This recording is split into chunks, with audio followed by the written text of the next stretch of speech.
and it's got a nice rubbery texture to it. Ooh.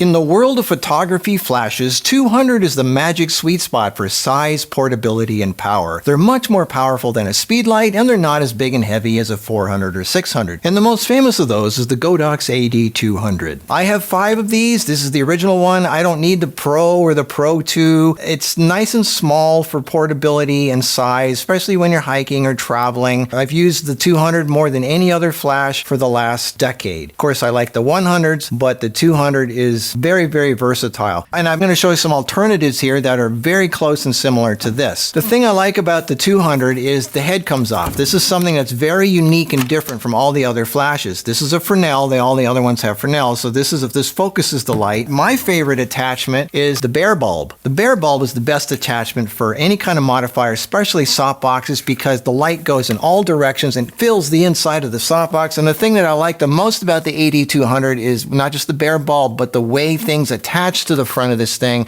It's a quantum connector. That's this thing here.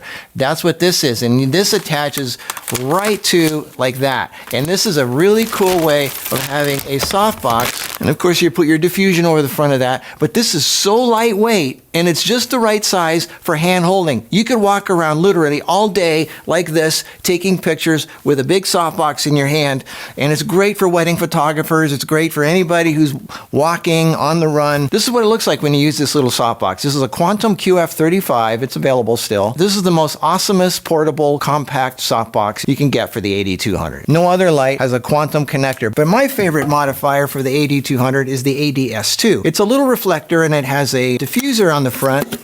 And this is what I use. And this is great for when you're outdoors because the wind won't knock it over like a softbox. It does diffuse the light, but it keeps it nice and powerful. And this is what I've been using forever. I hand hold this and I take pictures with the camera. And it's great for when you're portable, even wedding photography or on the move or you don't have a permit when you're shooting somewhere. This is the way to go, just like this. I love this. This thing is great. These other ones have diffusing options too. This one here comes with a little flat thing that expands out. Most of you have speed lights will recognize this. This is like a speed light diffuser, and that goes on here and it has a Velcro strap that then goes around, hits, and that's pretty cool for, I mean, it's very primitive and basic, but it does diffuse the light a little bit. Here's what it looks like when you use it. It's not bad. I mean, it's better than nothing. This one comes with the kit. And the kit has a bunch of options. This goes on the front.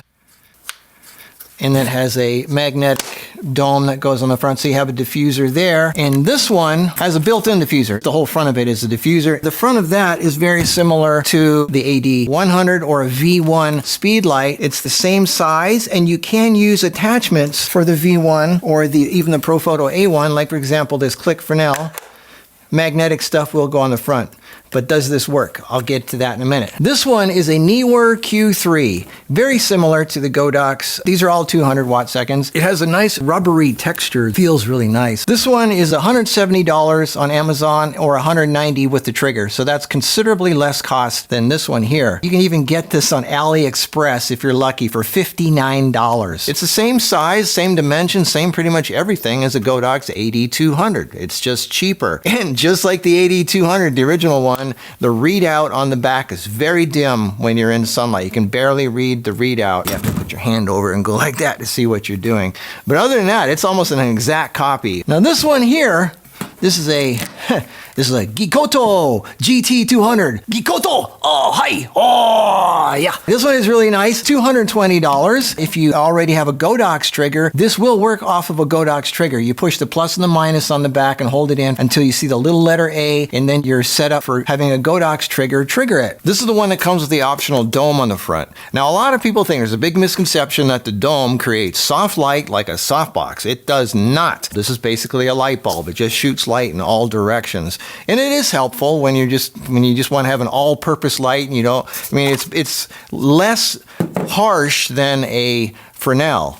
So it does soften a little bit, but you do not get soft shadows. That's a big misconception, but it is really practical and handy to use if you don't know the situation you're going to be in. So here's the Fresnel when you're using the Geekoto. It's harsh like all the others, and here's what it looks like with the dome. It's a little bit better. It does improve it a little bit, but again, you don't get soft shadows. This one here is also by Neewer, the same company that makes this one. This is the Q200. I love the shape of it. The display on the back is really nice. Everything about this is great. The way it's designed, the look, the feel, the way you work with it. The AD100 is diffused and has a Fresnel. This does not have a Fresnel. This is just diffused. So if you were to, this is different than these ones because these ones have Fresnels. Fresnels focus the light and give you a really harsh light, which is not that flattering for portraits. This has a diffused light, which is great for portraits because then it gives you a nice, soft, even spread. And this is my favorite light out of all of these because of the look that it gives you. It has the best colors, the best look. I was shocked at how beautiful the pictures look taken with this thing. Now, this is just the bare light right here, but when you start putting it in modifiers, look at this. Here I'm just using a silver umbrella. Look at that. Looks great. Here I'm using a 36-inch softbox with just a single diffuser. Looks amazing. And here I'm using a 120 centimeter umbrella softbox. The color this light produces is perfect for portraits. It's warmer. It's just more friendly looking. And because it has a diffuser already on the front, it already starts you with a softer light for using in modifiers. This is just the most professional, slickest, nicest producing light out of all these lights that I have here. And it's the same price as the AD200. They all have basically the same light output. The Q3 is a little bit less, but they're all about the same. This one, because it doesn't have a Fresnel, it's not going to be as bright.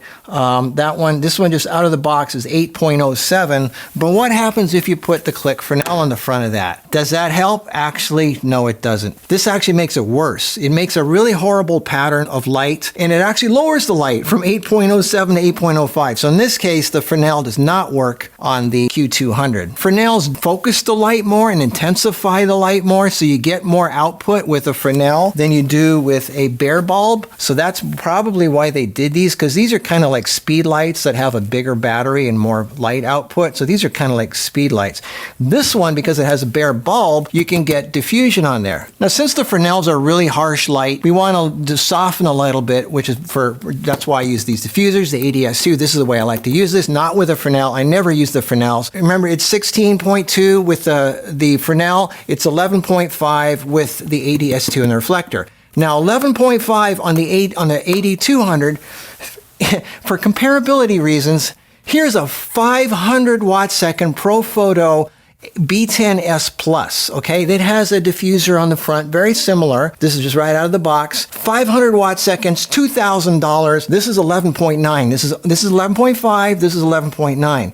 So this 200 watt second AD200, which is only $299, and this is $2,000. This is only 4/10 of a stop brighter. So it's less than half a stop brighter than that. I just thought I'd throw that in real quick. So with this thing on the front of the Q3, we're at 8.01. With the dome on the front of the Geekoto, we're at 11.3. That's pretty good. And with this one already comes with the diffuser on the front. That's 8.07. Compared to the Profoto $1,800 250 watt second, which has a diffuser on the front also, this is 8.07. This is 8.09. $299. This is almost $2,000. It's really not that much difference. All right, so let's talk about softboxes. These come with Fresnels. Fresnels, like you say, focus a very intense beam of light in a small spot. So if you put that inside of a softbox, you get this. You got a little hot spot in the middle of it. So that's why you have to put double diffusion in the softbox. So now the Fresnel lights up the inner diffuser, which then lights up the outer diffuser. So even though the Fresnels are brighter overall because they focus the light more, you lose the light once you put a second diffuser in the softbox. So that's why I like to use the bare bulb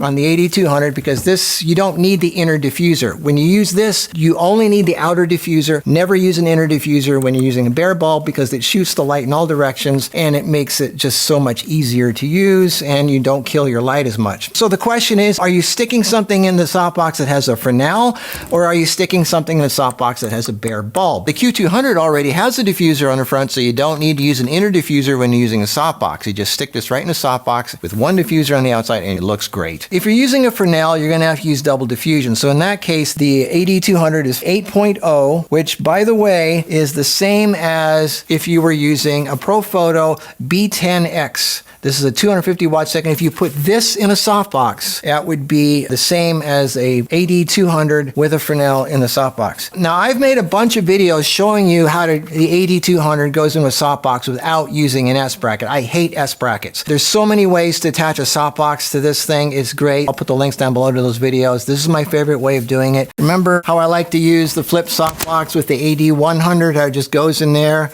and of course the thing flips like that. That's how you put it. But let's say you don't want to use the 100, you want to use the 200. This adapter comes out, and there is a new adapter that just came out from SMDV.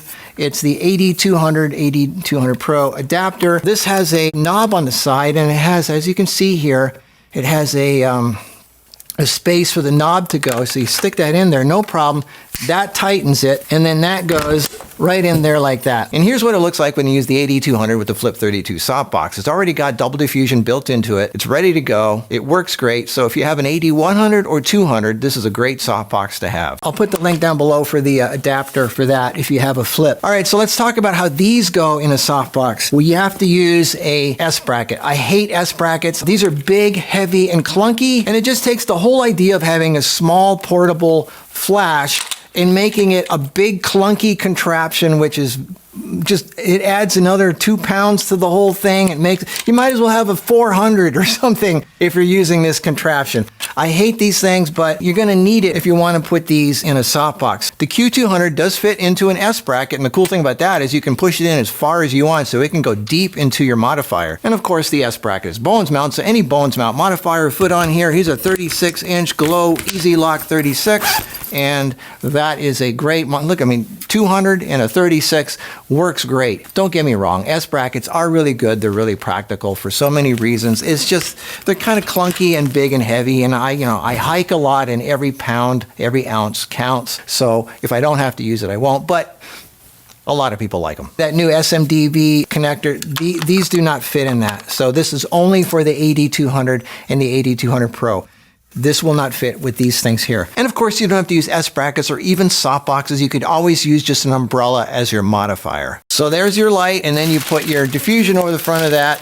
This is a huge 120 centimeter umbrella softbox. You might think this is too big for a little flash like that, but it's not. Here's a picture taken with the AD200, and here's a picture taken with the Q200. This is the one with the diffusion over the front and the nicer colors. And the R9 value looks really good for all of them, but the best color of all comes with the Neewer Q200. This is the one that has the nicest look for portraits, the nicest colors, the softest light. The Q200 also comes in a really nice box case. I like that. It's the little things that make a difference, but I love the shape of this thing. I just love the feel and the look and the shape of that. This is the handle that comes with the, it's a big giant clunky thing that comes with the Q200. This is the handle that comes with the Geekoto. This is the handle that comes with the Q3, and this is the handle that comes with the AD200. This is the smallest one. It looks like these are heavier. They're really not. This is a nice rubberized texture. I like that. It feels really nice in your hand. This one is kind of cool. It's like a pistol grip. So it's great for hand holding. And of course, you can turn the big giant knob there to do that with it. Kind of cool. And it has the umbrella. These all have the umbrella hole in it. The Geekoto! Hi! Oh! All right. And then this one here. So there you go. All right. Well, I don't know if that makes any difference to you, but there you go with the handles. All right, so there you go. There's the 200s. So what's the best one? Well, they all have something good about them. The Q3 is the cheapest one. It's got a nice rubbery texture. It's just as bright, just the same dimensions and everything. It's almost exactly like an AD200. The rear screen is dim, of course. Too much of a copy of the AD200. If you already have a Neewer Q4 or Q300 and you have a Neewer trigger, then obviously this is a great addition to that if you want small, medium, large flashes. The Geekoto is really nice. It comes with the dome, and you can use a Godox trigger, an XPro trigger to trigger this if you want, and so that's kind of cool. And of course the AD200 I like because it comes with different heads, and not only that, you can It has the quantum connector, which you can connect on here and do any kind of softbox or modifier that you want instantly, ready to go, and no S bracket necessary. I made a video of all kinds of modifiers you can hook on this. I will put the link down below for that. And it's a Godox, so you can use it with anything else that's Godox. You know, you can use 4 different kinds of Godox flashes. That's really cool. But the new one that I really like the most for portraits is this one here, the Neewer Q200. It has a diffuser built into the front of it, so you're already starting off with a softer light, so that's great for modifiers. It has the best colors by far. The AD200's on the left, the Q200's on the right. They're using the same softbox. You don't really notice the colors until you put them side by side, but the Q200 definitely has nicer colors for portraits, and it's just a really nice package. It's really slick. The display on the back is really nice. It's got the diffuser built in the front, so you already got a head start on there for modifiers. Really nice package, really well made, really high quality, and it's the same price as a Godox AD200, $299. Exact same price. So anyway, they're all each have something really good about them. The Profoto, hey, if you want to spend $2,000, go right ahead. Whatever. Okay, well anyway, that's the 200s, a great flash range, and it's definitely powerful enough to use outside in bright sunlight. The old classic, I still love it. I've got 5 of them. You don't need the Pro version, just get the original one, it's fine. Anyway, hope you got something out of this. This is my beautiful family of 200s. I will see you in the next video. Until then, have a good one, bye.